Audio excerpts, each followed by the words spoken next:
Hello, मैं Manoj Kumar, assistant professor chemistry, government college Kota. आप सभी के सामने रासायनिक बंध की प्रकृति के बारे में हमने पहले भी अध्ययन किया था। बीएससी पार्ट फर्स्ट का यह सबसे इम्पोर्टेंट टॉपिक है इनऑर्गेनिक केमिस्ट्री का।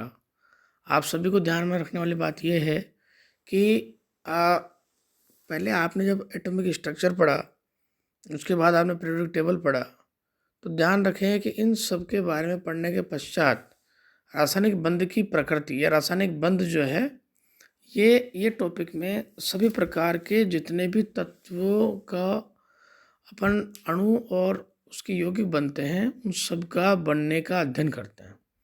सबसे पहले देखते हैं रासायनिक बंध क्या होता है। देखें, रासायनिक बंध की बात जो करते हैं, रासायनिक बंध में ये रासायनिक बंध है आपका, ध्यान से देखें इसको आप। और इसको रासायनिक बंध के अंदर क्या है कि यौगिक व अणुओं में विद्यमान विभिन्न परमाणुओं के मध्य का बल जिसमें पारस्परिक बंधित होकर स्थायी अणु के रूप में रहते हैं। तो स्थायित्व प्राप्त करने के लिए अणु क्या करते हैं, आपस में बंध बनाते हैं, और ये परमाणु जो आपस में बंध बनाते हैं उसके पश्चात अणु के रूप में विद्यमान रहते हैं। और ये अणु की सबसे खास बात होती है कि ये क्या है, स्थायित्व होता है। स्थायी होने के पश्चात जब उनमें स्थायित्व होगा तभी वो आगे की कार्रवाई, तभी वो हमेशा आगे का काम कर सकेंगे। तो स्थायित्व के गुण की वजह से ये जो आपका रासायनिक बंध है ये बनना अत्यंत आवश्यक होता है। अब आता है आपका कि अणु। देखें, एकल इकाई के रूप में परमाणु का एक पुंज होता है, और वह पुंज जो कि विद्युत का उदासीन भी, ये तो या तो पॉजिटिव नेगेटिव ये चीज नहीं हो सकते। अगर होंगे तो उनको कैसे बोलेंगे, उनको आप बोलेंगे आयनिक। लेकिन वो जो आयनिक होंगे वो कभी भी अणु आयनिक नहीं होता है, परमाणु होगा, या फिर जो आयन होते हैं वो अलग टाइप के होते हैं। तो ध्यान रखें, अणु क्या होता है, हमेशा एकल इकाई के रूप में जो परमाणु का एक पुंज होता है जो कि विद्युत का उदासीन होता है। संयोजकता, फ्रैंकलैंड ने क्या कहा, किसी तत्व की संयोजकता उसकी रासायनिक संयोग करने की क्षमता है ना को प्रदर्शित करती है। देखिए, ये जो नोट्स हैं ये आपके शॉर्ट एंड स्वीट नोट्स हैं, समझने के नोट्स हैं। आपके जो किताब है, किताब के जो आपके जो कंटेंट्स हैं वो भी सब दिए गए हैं, लेकिन उसके साथ साथ ये अलग से आपको दिया गया है ताकि आपको समझने आसानी हो सके। देखिए, तो अणु बनने की मूल अवधारणा क्या है भैया, देखो इसमें बता रखा है कि ये हाइड्रोजन का एक और दो, दो आपके परमाणु ले रखे हैं। अब देखो आप, न्यूक्लियस बीच में होता है, ठीक है, इलेक्ट्रॉन साइड में होता है। ईसी का मतलब इलेक्ट्रॉन, ये जो आपका ईसी है इसका मतलब क्या है, आपका ये इलेक्ट्रॉन है, ठीक है, ये सी इलेक्ट्रॉन है, ये दोनों इलेक्ट्रॉन है। और ये जो बीच में जो आपका ये जो सेंटर वाला है भाग, ये क्या है आपका न्यूक्लियस, एन यू मतलब न्यूक्लियस है, एच का मतलब हाइड्रोजन का एक परमाणु, हाइड्रोजन का दूसरा परमाणु। तो ये जो भी हाइड्रोजन परमाणु का निर्माण ऊर्जा स्तर आरेख, दो हाइड्रोजन परमाणु एक दूसरे के समीप आ रहे हैं, ये दोनों एक दूसरे के क्या आते हैं, ये आपके दूसरे के आ रहे हैं एक दूसरे के समीप, ठीक है, और ये आ रहा है इसके समीप, ठीक है। अब आप समीप तो आ रहे हो, समीप आने के पश्चात क्या होगा, ये आपका ना स्थितिज ऊर्जा स्तर आरेख। तो अब देखिए अंतर, ये दोनों सबसे पहले क्या अनंत दूरी पे थे। जब अनंत दूरी पे थे तो क्या हुआ, अनंत दूरी पर रहने के पश्चात क्या हुआ, ये एक दूसरे के पास नहीं आ पाते थे। अनंत दूरी से जब ये माना जाता है कि अनंत दूरी से पास में आ रहे हैं, तो दूर से इसका इसका नाभिक और इसका नाभिक एक दूसरे क्या करते हैं, प्रतिकर्षण करते हैं। ये दूसरे एक दूसरे को क्या करते हैं, प्रतिकर्षण करते हैं, और एक दूसरे के इलेक्ट्रॉन प्रतिकर्षण करते हैं। परंतु नाभिक और इलेक्ट्रॉन अब के मध्य क्या होता है, आकर्षण होता है। किस किसके मध्य होता है, न्यूक्लियस वन और इलेक्ट्रॉन दो, इसके इलेक्ट्रॉन के मध्य, ठीक है। और ये जो हमने ये लिख रखा है इसके अंदर, तो आप एक बार ध्यान से देखें कि ये जो न्यूक्लियस एक और इलेक्ट्रॉन का दूसरे का इलेक्ट्रॉन, बस जाहिर सी बात है इसका और इसका ये तो क्या आकर्षित होगा। और इसी प्रकार क्या है कि इसके इलेक्ट्रॉन इससे, ये भी क्या होगा, ये भी आकर्षण होगा, ठीक है। प्रतिकर्षण क्या होगा, सेम सेम के मध्य होता है, इलेक्ट्रॉन इलेक्ट्रॉन के मध्य होता है, और आपके नाभिक और इलेक्ट्रॉन के बीच होता है। सॉरी, जो सेम सेम नाभिक नाभिक और इलेक्ट्रॉन इलेक्ट्रॉन के मध्य। अब आता है कि जब हाइड्रोजन परमाणु नज़दीक होते हैं, ठीक है, जब नज़दीक होते आते हैं तो क्या होता है, आकर्षण बल प्रतिकर्षण बल से ज़्यादा हो जाता है, जैसे कि आप बता रखा है। इस तंत्र की ऊर्जा निरंतर क्या कम होती जाती है, ठीक है। अब देखिए, सबसे पहले साम्यावस्था पर क्या होगा फिर, दूरी से दोनों हाइड्रोजन परमाणु लगातार नज़दीक आते जा रहे थे। लगातार जब आते जा रहे थे तो पास एक स्थिति ऐसी आती है जो आकर्षण बल और प्रतिकर्षण बल क्या हो जाते हैं, दोनों के बराबर हो जाते हैं। और जब अंतर नाभिकीय दूरी और ये जो आपका आकर्षण और प्रतिकर्षण बल, ये किसके मध्य था, आकर्षण और प्रतिकर्षण बल, जो अभी ऊपर बताया मैं आपके, ये बराबर हो जाता है तो क्या हो जाता है आपको, तब ये साम्य अवस्था बनता है। तंत्र क्या है, दोनों परमाणु वहीं रुक जाते हैं और वहीं क्या इनके मध्य बॉन्ड का निर्माण होता है। तो कहने का मतलब है कि परमाणु कितने एक दूसरे नज़दीक आएंगे और कहाँ तक नज़दीक आएंगे, इसी डिपेंड करता है कि आकर्षण और प्रतिकर्षण बल दोनों का बराबर कब हो जाता है। देखें, अब आप इसकी बात अगर करते हैं, देखो रासायनिक बंध, ये क्या होता है, प्रबल बंध और दुर्बल बंध। रासायनिक बंध के अंदर क्या होते हैं कि देखिए, आयनिक बंध, नॉर्मल रासायनिक बंधों की बात हो रही है, सहसंयोजक बंध अलग है। जो हमारा मेन टॉपिक है वो है सहसंयोजक बंध, परंतु अभी पढ़ रहे हैं हम रासायनिक बंध, क्योंकि रासायनिक बंध जो है इसकी प्रकृति हमने पढ़ रहे हैं। रासायनिक बंध के अंदर क्या बताया आपका, परक्त प्रबल बंध और एक दुर्बल बंध। देखिए, आयनिक बंध, सहसंयोजक बंध, उप सहसंयोजक बंध और धात्विक बंध, ये सभी प्रकार के बंध क्या होते हैं, प्रबल बंधों में आते हैं। जबकि हाइड्रोजन बंध अपने आप में,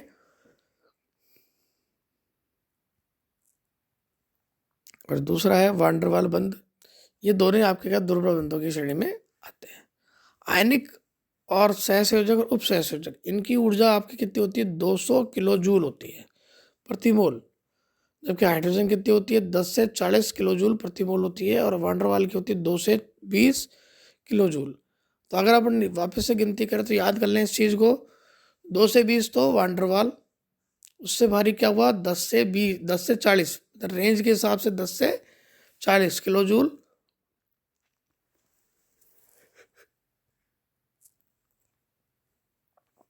और ऊर्जा रहेगी आयनिक की, सहसंयोजक की, उप सहसंयोजक की, लगभग सेम आती है, कितनी आती है, 200 किलो जूल। तो देखिए कितना बड़ा फर्क होता है एनर्जी के अंदर, ऊर्जा कितनी ज़्यादा है इनकी, जितनी ज़्यादा ऊर्जा होगी तो उसी को तोड़ने में उतना ही क्या करेगा, उतनी इनको ये ऊर्जा क्या होती है, इन बंधों को तोड़ने के लिए आवश्यक न्यूनतम आवश्यक ऊर्जा ही। तो वो ऊर्जा का, इसका मतलब वो उतना ही प्रबल बंध होता है जितनी ज़्यादा ऊर्जा का मान होता है। अब आता है अष्टक और अष्टक के अपवाद।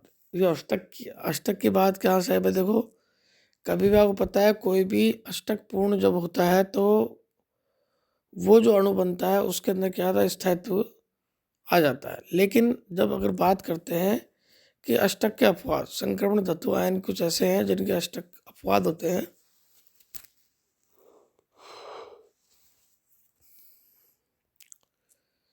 ये आयन बनते भी हैं और अपवाद भी रहते हैं, इसके अलग अलग कुछ कारण हैं।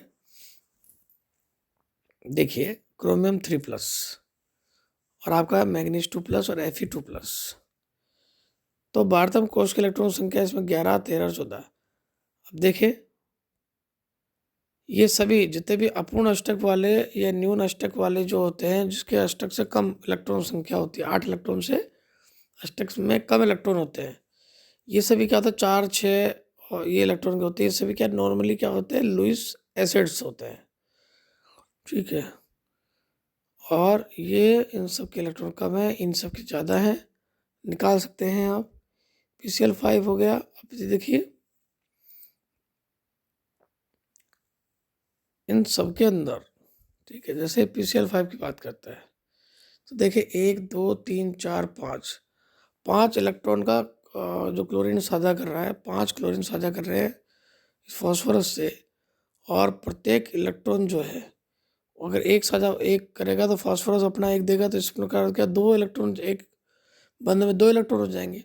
तो 5 बंद का मतलब है आप कितने बंद हो गए, 10 इलेक्ट्रॉन होने चाहिए। तो 10 इलेक्ट्रॉन का मतलब क्या होगा, इलेक्ट्रॉन का प्रसार हो जाता है।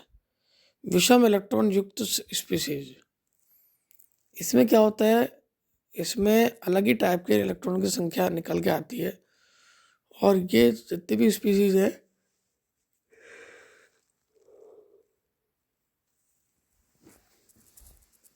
ये सारी स्पीसीज जो होती है स्टेबल होती हैं, इसलिए इनका जो हम यहाँ पर अध्ययन कर रहे हैं, याद करने की चीज़ें आपको पूछी जा सकती है। मोटी मोटी चीज़ आपको जो बताई जा रही है, देखिए NaCl का एक तो जालक ऊर्जा, ये है NaCl के निर्माण के लिए बॉर्न हैबर चक्र।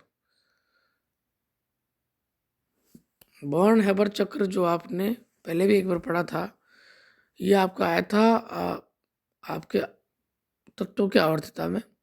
देखिए सबसे पहले बॉर्न हैबर साइकिल की बात होती है, सबसे पूर्व पहले तो हम इन दोनों को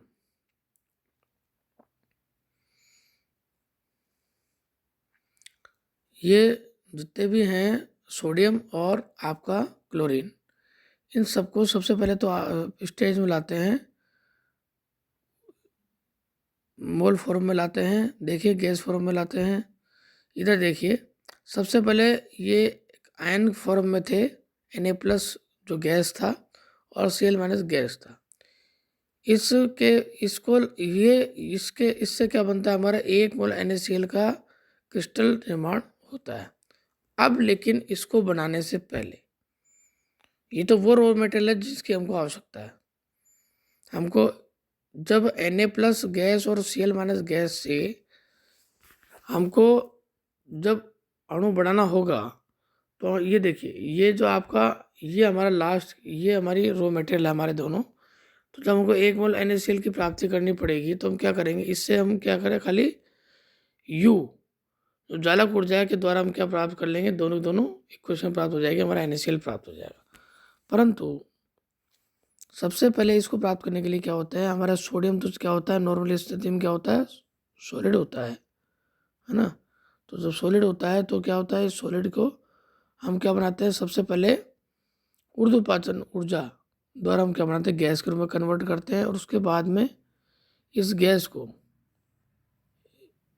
को हम ये आपके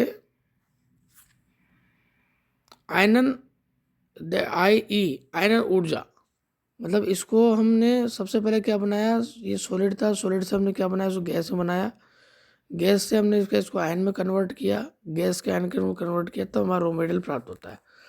इसी प्रकार इसको जो हमने गैस रूप में जो क्लोरीन था, इसको अणु से पहले क्या बनाया, परमाणु के रूप में कन्वर्ट किया, Cl2 था, Cl में कन्वर्ट किया, और वो भी क्या है, बंध वियोजन ऊर्जा, दोनों बंधों को तोड़ने के लिए वियोजन ऊर्जा हाफ देनी पड़ी हमको।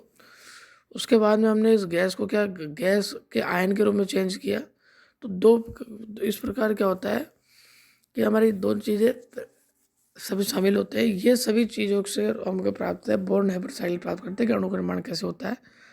अगर टोटल मिला के ये हमारे काम ले लेते हैं, इसको हम डेल्टा एच की अगर बात करते हैं, एंथैल्पी की बात करते हैं, तो सबसे पहले क्या, ऊर्ध्वपातन ऊर्जा प्लस हमने क्या दी कि बंध वियोजन ऊर्जा दी, हमने आयन ऊर्जा दी, हमने इलेक्ट्रॉन बंधुता, इलेक्ट्रॉन जोड़ने के लिए इलेक्ट्रॉन बंधुता दिया, है ना। जिन जिन जिन ऊर्जाओं की गणना अगर हम करते हैं, प्लस करके हमने क्या किया कि जालक ऊर्जा भी दी। चूँकि जालक ऊर्जा हमेशा क्या होती है, निकलती है, बनने में ऊर्जा निकलती है, तो इसलिए क्या होता है, नेगेटिव में ले लेते हैं इसको।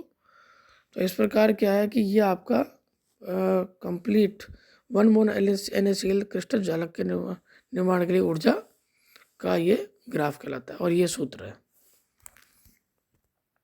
ये चीज़ें तो मैंने आपको शॉर्ट एंड स्वीट बता दी। अब देखें, अब ये हमेशा आपके जो नोट्स रहेंगे। अब आपको मैं लेके जाता हूँ आपके उस पर कि आपका जो टॉपिक आता है वो आता है अब संकरण। संकरण ये सभी चीज़ों को आपको जानना इसलिए आवश्यकता है कि रासायनिक बंध के बारे में मैंने आपको पहले पढ़ा चुका। रासायनिक बंध के अंदर भी आपका जो संकरण की बात आती है, पहले उसको देख लेते हैं। देखिए सबसे पहले संकरण की बात अगर करते हैं, तो संकरण क्या होता है, सहसंयोजक योग को जो होते हैं उसमें बंधों के दिशात्मक गुणों के आधार पर पोलिंग ने अणुओं की संरचना समझने के प्रयास किया।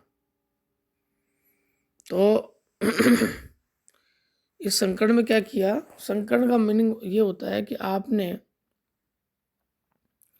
दिशात्मक गुण जो कक्षक थे, परमाणु कक्षकों और उनसे बनने वाले बंधों की दिशात्मकता के आधार पर बहुत से अणुओं की संरचना, बंध कोण और बंध की समानता की व्याख्या नहीं कर पाए, तो कई बार केंद्रीय परमाणु की निम्नतम अवस्था में इतने अगमित इलेक्ट्रॉन प्राप्त नहीं होते हैं जितने कि वह अणु में सुविधाबद्ध बनाता है।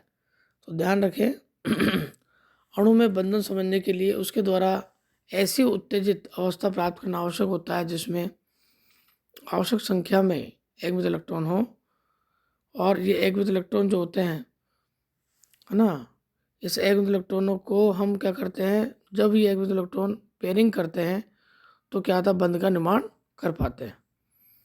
अब आपको इसकी परिभाषा जो याद करनी है वो ध्यान रखें। परिभाषा क्या है, यहाँ से आपकी परिभाषा स्टार्ट होती है। किसी परमाणु में परमाणु कक्षकों को मिश्रित कर नए कक्षक प्राप्त करने की क्रिया को संकरण कहते हैं, तथा इस प्रकार से प्राप्त नए कक्षकों को संकरित कक्षक कहते हैं, या कह सकते हैं कि बंधों का निर्माण शुद्ध परमाणु कक्षकों के स्थान पर संकर कक्षकों से होता है, अर्थात संकरित कक्षक संकरित अवस्था ही संयोजन अवस्था कहलाती है।